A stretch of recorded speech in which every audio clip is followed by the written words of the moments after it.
So how would you feel if you walk through life and never really feel your spine? Actually, most people only feel their spine when it starts to hurt. And that is actually going against what we want in yoga. We want to be actually aware of our backs. So yoga is often seen as creating a beautiful body because all we see in yoga is the asana. But yoga has so much more. My teacher says, yoga is not about the shape of your body, but the shape of your life. And so whenever you are working with your body, look at your life. So for example, our spine has direct blood flow until the age of 22. Imagine that, after 22 years, there's no direct blood flow. That means we have to work to open up the body, to open up the spine with exercising, because otherwise it starts to degenerate. So 22, it's not, I believe most of you are older than that. So if you think about that, and you have never done any exercise which actually brings you back into the moment, into the present, then it's time to do bhujangasana, which is also called the cobra. So bhujangasana is the Sanskrit word for cobra. Cobra is a back bend, and when you do back bending, you are actually bringing yourself from the past, from the future, into the present. So imagine this, you look at, you meet some older person and they're having a hunchback, and then listen to them, what they talk about, what their stories are. Often the stories are about the past. Oh, the good old days, that's what they talk about. So when we are back bending, we are preventing the back from hunching, we are aligning our posture to be more upright, and therefore we can become much more present in the now, in the moment. And this is so much more important than the body itself, but we have help from the body. So today we are going to look at bhujangasana, break it down, and then look at it in a way so that it's actually beneficial for you. Because often, in a lot of videos and also classes I have attended, teachers would just say, push up, and then there you are. But that's not what you want to do. You want to be really going into the pose in such a way that you create length and space. Because that's what this pose is doing. You are toning your spine, you're toning your rib cage, and this will prevent bulging discs. That's a huge problem today. So many people have herniated disc, bulging discs. So by practicing back bends in a safe way, you'll prevent yourself a lot of problems for the future. So come on, let's do it. And if you like this video, then why don't you subscribe?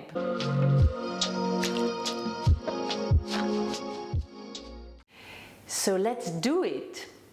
When you're going into bhujangasana, there are a few contraindications to be aware of. Number one, pregnancy. Please do not do this pose when you're pregnant. And then number two, if you have severe lower back pain. So this is preventing lower back pain. But if you already have back pain, either be very careful, go slow with the adjustments in the legs, that will help. If it gives you more pain, then please don't do this at this moment. So those are the most important contraindications. Okay, so let's come onto the belly, stretching the legs back, and then bringing the hands under the shoulders. So this is the starting point.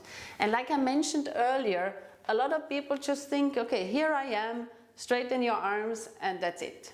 But that's far from what we are looking at here. So first of all, if you think about the sacrum is here, and then the end of the spine is here by the base of the skull. What we want in the back bend is to create length, because we want to create space between the vertebrae.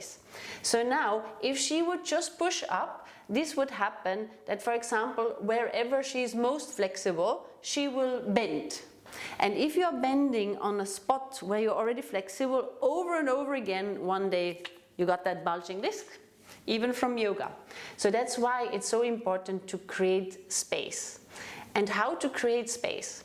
So the intention is to move the sacrum down. And that's how we do it. So you come to your feet and then press the pinky side of your feet into the floor.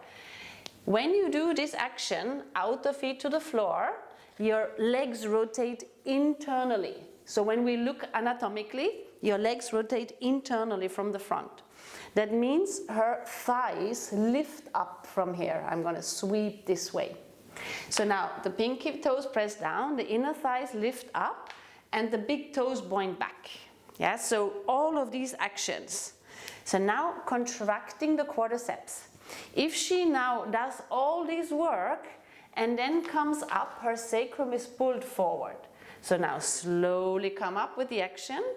The sacrum is going this way. She's not straightening her arms, it's not necessary. Moving the shoulder blades down the back, keeping the elbows close to the rib cage.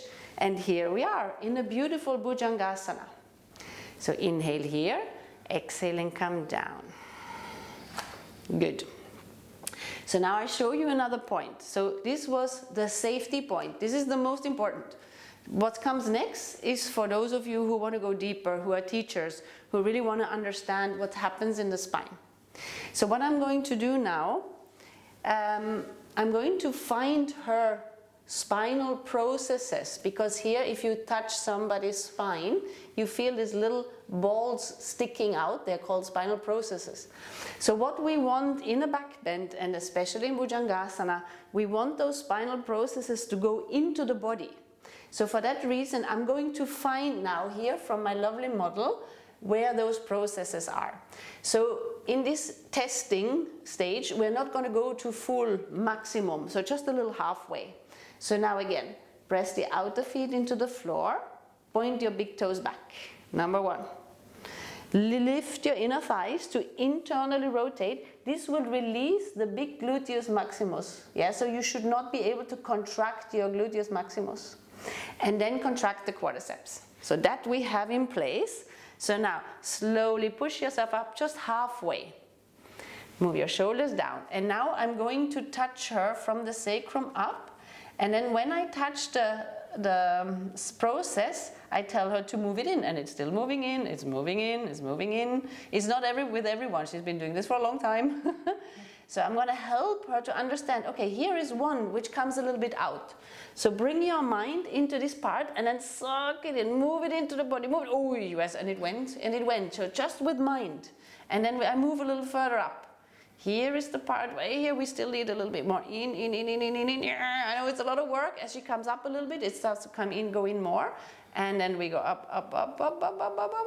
Yeah, perfect. Now they're all in. Thank you. Slowly coming down.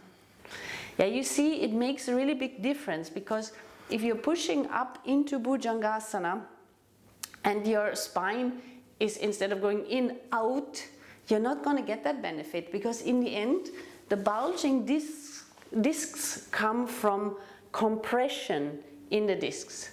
And that work we are doing, you will see that you actually create space for the discs. So now I would still like to show you how it is very commonly done. So how it's wrongly done. So now, Sala, if you think about, like a lot of people think like the upward facing dog, right? So now push down and then lift the pelvis off the floor. So a lot of people think you should do it like this, yeah? So the pelvis goes up, the arm straight, as the shoulder goes to the ears, all of that. So no, no, no, no, no. And then down, thank you. But you know, for some, it's not possible to keep the pelvis on the floor because there's a lot of tension in the hip flexors. Yeah, fair enough. But most of the time, I'd rather have you come up not so much and open more the rib cage than trying to go really high up and then actually not getting the arching in the back. So this is just to your benefit, doing it slower, a little bit less with that mindset of like, I have to go and I have to look like all the super yogis on Instagram. So let me know in the comments how this helped you to understand the pose, and then also test a little bit how it works. What happens if I contract my buttocks? What happens if I don't contract my buttocks? So it's a lot about experimenting, but if you keep those basic rules in place, you're going to feel time after time you do this pose, it feels more open, more refreshing, and you are just so here, there, now. And that's one big reason to do this. Have a great practice and see you in another video.